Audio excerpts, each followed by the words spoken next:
Saya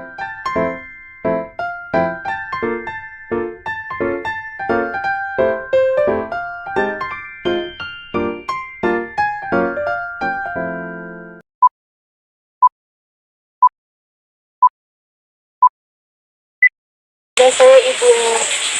Sebelumnya Assalamualaikum warahmatullahi wabarakatuh. Waalaikumsalam warahmatullahi wabarakatuh. Perkenalkan, saya Naila. Bapak, nama saya Usatun Naja. Kita dari Sekolah Ban 2 Kota Tangerang ingin mewawancarai Bapak Saya Raufi Syarafi.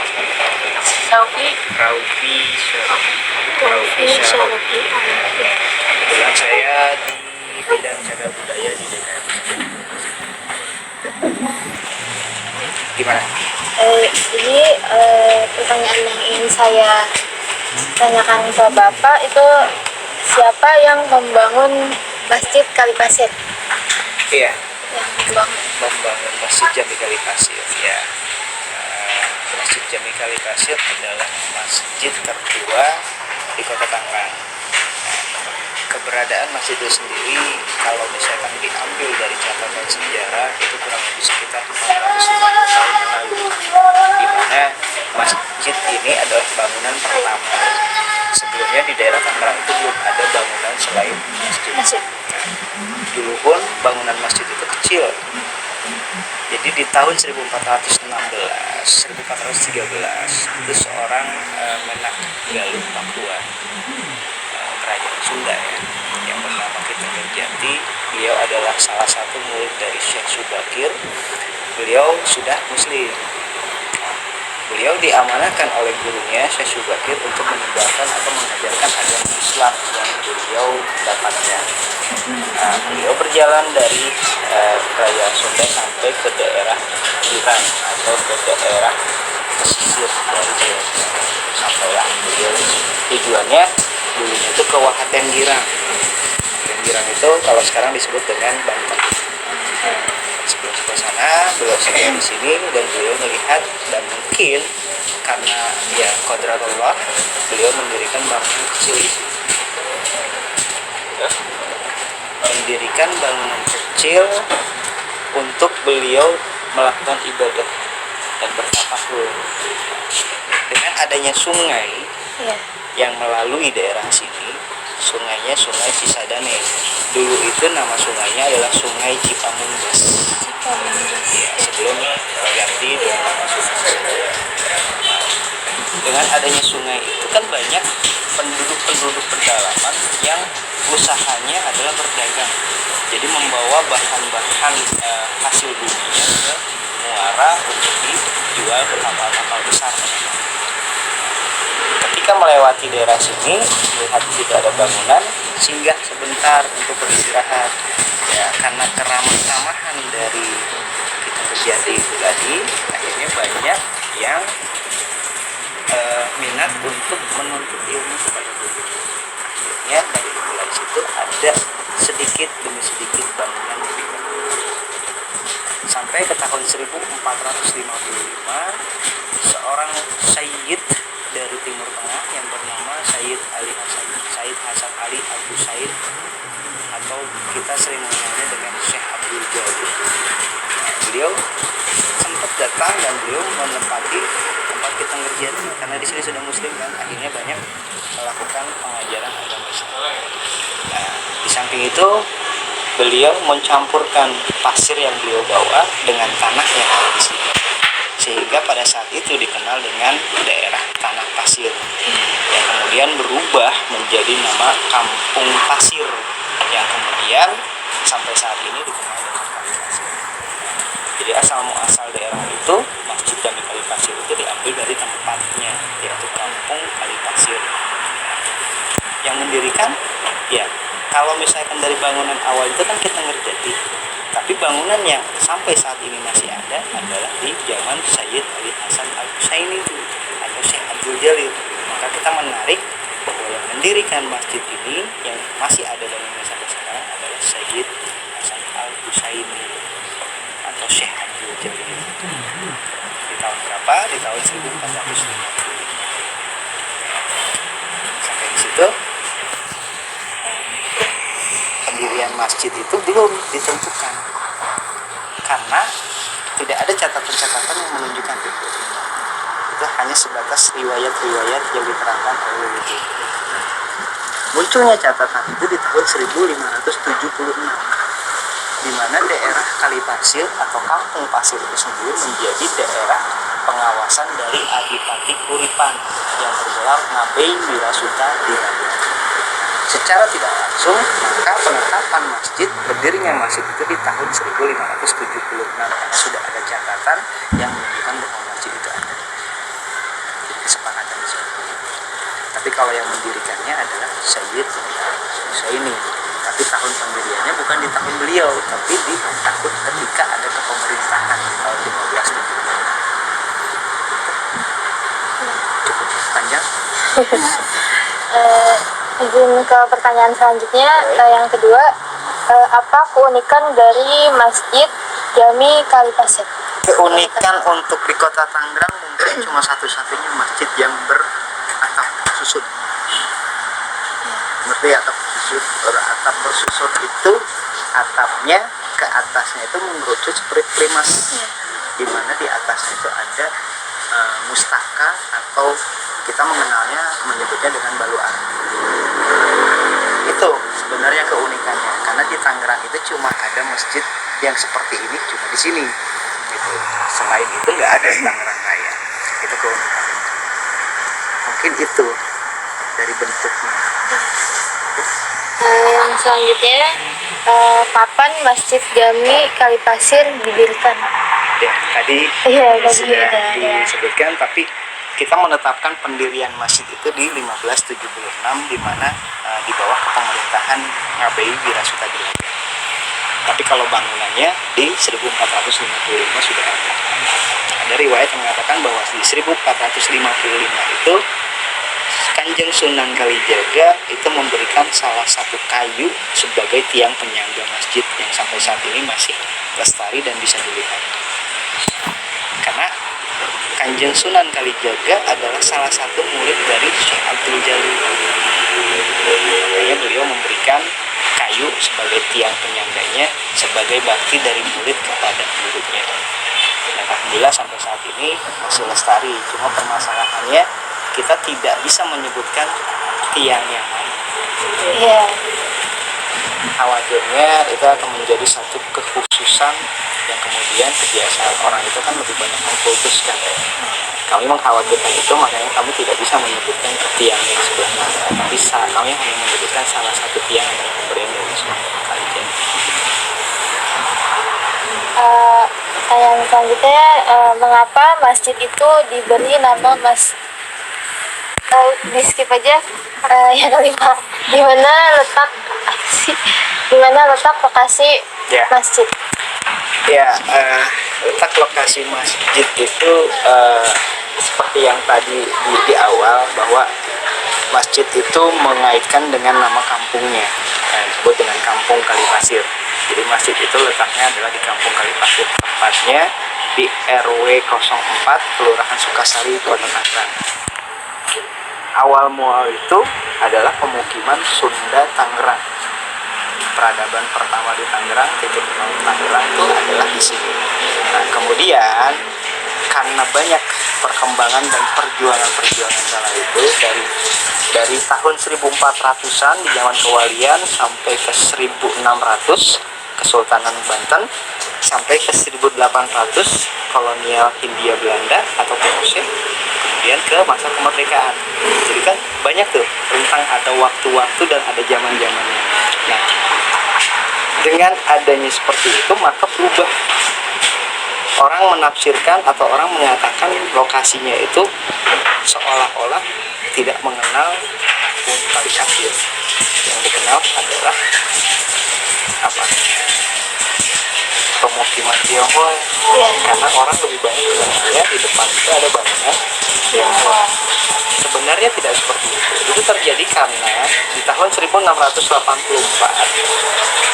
ketika Kesultanan Banten kalah perang dengan VOC, yang akhirnya daerah sebelah apa, kalau sini sebelah timur ya, sebelah timur itu menjadi daerah kekuasaan VOC. Nah, secara tidak langsung VOC untuk mengamankan daerahnya, mereka mengirimkan kapiten-kapiten dari Batavia yang identiknya kapiten pada saat itu adalah etnis Tionghoa.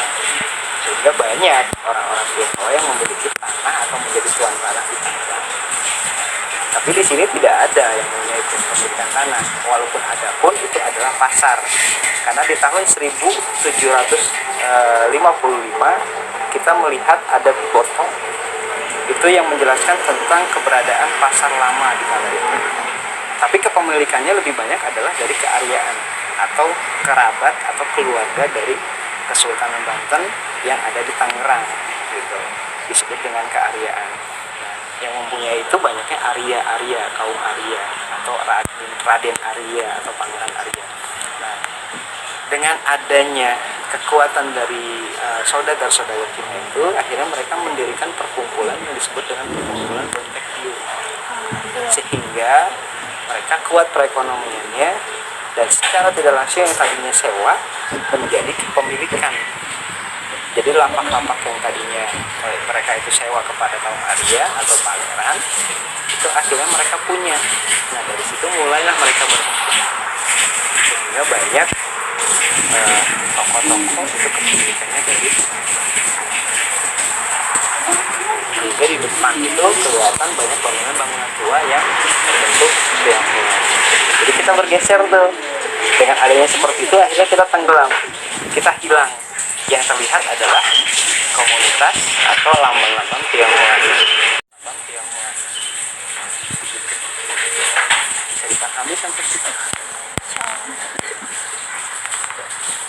Apa lagi? Pertanyaan yang mungkin agak jauh. Jadi ini kan depan masjid. Kenapa ditaruh pemakamannya di depan? Kenapa nggak? Ya,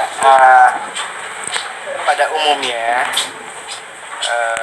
bangunan-bangunan tua atau di masa-masa kesultanan atau kerajaan Islam itu ada peletakan atau ada tata letaknya.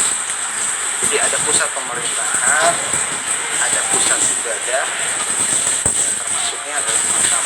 Contohnya di Kalipasir ada masjid, ada makamnya. Nah, makamnya di makam itu adalah orang-orang yang memang tinggal di situ, yang menjadi adipati pada saat itu, keluarganya dan ulama-ulamanya. Sehingga identik dengan identitas masjid ini. Sama halnya seperti di Banten. Kalau kalian pernah ke Banten ya, di Banten lama itu kan ada Masjid Agung Banten, Iya. ada juga makam sultannya. Nah, di Demak juga sama kan, Iya. ada masjidnya, ada makamnya. Jadi secara tidak langsung memang pada saat itu identiknya masjid-masjid tua itu ada makam di sebelah atau di depan atau di belakang. Itu menandakan bahwa masjid itu memang masjid peradaban lama atau masa kejayaan Islam pada saat itu.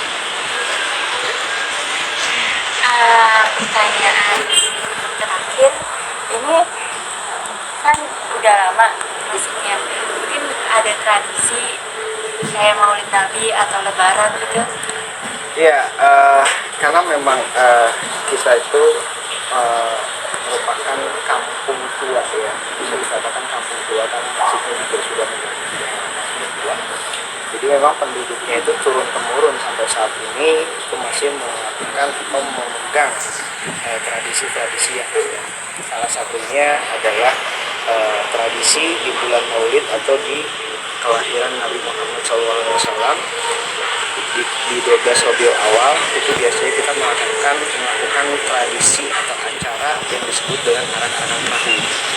Di mana arak-arakan perahu itu sejarahnya adalah mengacu kepada sejarah Kesultanan Banten di zaman Sultan Kenari atau Sultan Abdul Mutaqir Abdul Qadir di tahun 1639, di mana Sultan Abdul Mutaqir Abdul Qadir itu mendapatkan gelar Sultan dari Kekhalifahan Turki Utsmani. Nah, di diberi itu gelar tuh, beliau itu diberi gelar sultan. Dengan diberi gelar sultan dan diberikan cenderamata yang berlambangkan keislaman seperti kitab-kitab keilmuan, terus panji-panji Islam gitu kan. Nah, akhirnya itu menjadi tradisi kesultanan, yaitu memamerkan kejayaan, memamerkan bahwa kita sudah memiliki sultan yang baru. Tapi pelaksanaannya tepat di waktu peringatan Maulid. Agar apa? Agar giroh atau semangatnya itu lebih besar, karena umat Islam cinta kepada nabinya, cinta kepada rasulnya, sehingga melakukan maulidan nabi. Nah, dengan maulidan nabi itu sekaligus membawakan atau menunjukkan bahwa kita mendapatkan gelar sultan di kala itu. Makanya ada arak-arakan. Nah, itu sampai ke Kali Pasir, karena Kali Pasir mempunyai hubungan kekeluargaan dengan Kesultanan Banten. Tanda kekerabatan atau tanda kekeluargaan itu adalah salah satunya di puncak masjid yang disebut dengan kubahnya masjid itu ada yang namanya balu arti. Balu arti itu bercorak merak maku mahkota. Jadi merak cirinya ada ciri merak dan ada mahkota. Nah, itu adalah kekerabatan, tanda kekerabatan kepada Kesultanan Banten kala itu. Sehingga tradisi-tradisi di Banten pun dilakukan di sini.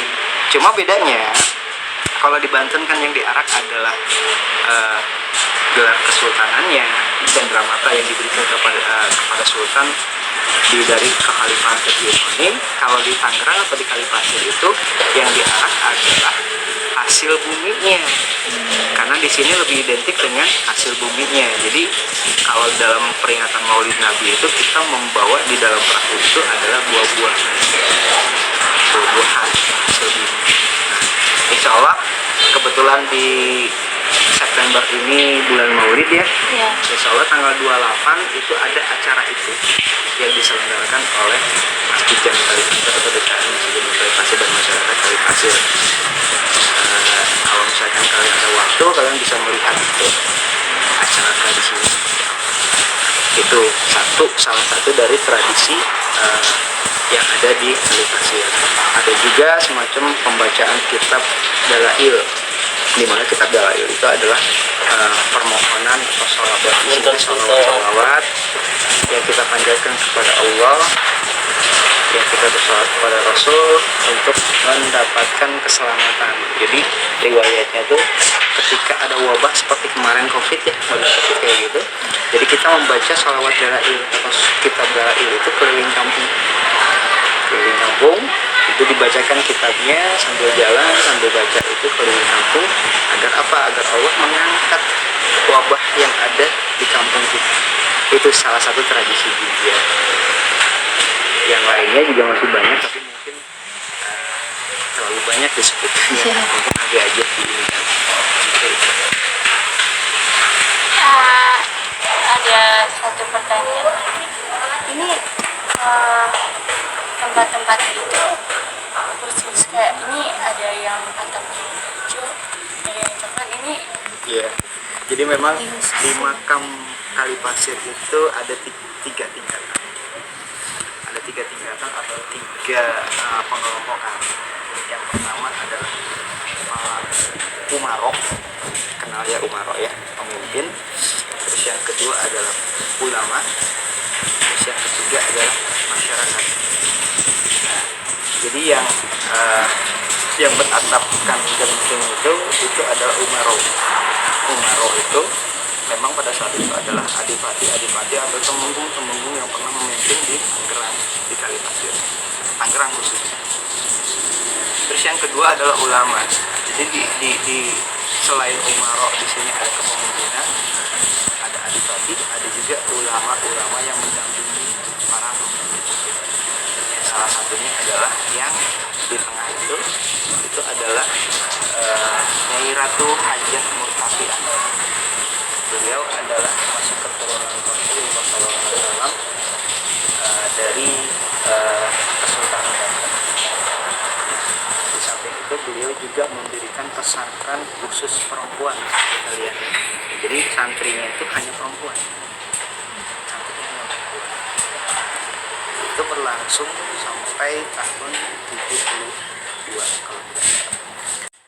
Karena beliau tidak memiliki keturunan, jadi sangat disayangkan pesantrennya tidak lestari sampai saat ini. Jadi pesantrennya sudah tidak. Cuman murid-murid beliau ada yang mendirikan pesantren atas bekal ilmu dari guru itu. Murid-muridnya itu mendirikan pesantren di tempatnya masing-masing. Ya, alhamdulillah itu berkumpul di saat haul Nyai Guru atau Nyai Ratu Ajeng Murambiah di bulan Safar itu berkumpul ke sini untuk berziarah dan mengadakan reunian gitu, seperti itu. Jadi kalau di bulan Safar itu banyak yang berkunjung ke sini dari murid-murid guru. Itu salah satu ulamanya. Ada juga ulama-ulama yang lain seperti ulama Syekh Al-Basri untuk mendampingi keadipatian atau Tuanku pada saat itu. Nah, di sini juga ada makam dari istri Sultan Agung Tirtayasa yang bernama Raden Uria Ratu Uria Negara. Ratu Uria Negara ini istri dari Sultan Agung Tirtayasa di masa-masa Sultan Agung Tirtayasa naik tahta. Jadi salah satu istri, karena kan Sultan Agung Tirtayasa itu memiliki beberapa istri. Ya, salah satunya adalah di Kalipasir yang bernama Nyai Ratu Uria Negara. Nyai Ratu Uria Negara ini memiliki putra yang bernama Pangeran Sugiri. Nah, kalau di dalam catatan Kabupaten Tangerang, Pangeran Sugiri itu adalah yang menandakan tetangger yang menjadi asal muasal dari kata Tangerang atau nama Tangerang. Gitu. Jadi sebenarnya semua berkumpul di sini makamnya, dan memang di sini dulu memang tempatnya berkumpul para ulama dan para ulama. Ada juga satu lagi, ada juga makam bupati di tahun 1948 dan 1950. Itu di sebelah sana. Jadi ada tingkatan. Selebihnya adalah masyarakat. Itu.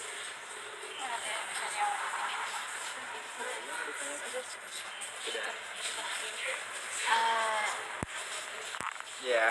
Kalau gitu sekian. Ya, sama-sama, mudah-mudahan apa yang saya sampaikan itu bisa membantu kalian dari tugas yang dibebankan kepada kalian. Mudah-mudahan itu bisa menjadi referensi, mudah-mudahan itu bisa menjadi keterangan dari apa yang kalian cari. Nah, selebihnya ya kami persilakan kepada kalian untuk mengeksplor apapun yang mau diambil, kayak seperti mau foto, mau seperti apa, ya silakan. Ya setidaknya kalau misalkan itu penjelasan bisa dijelaskan.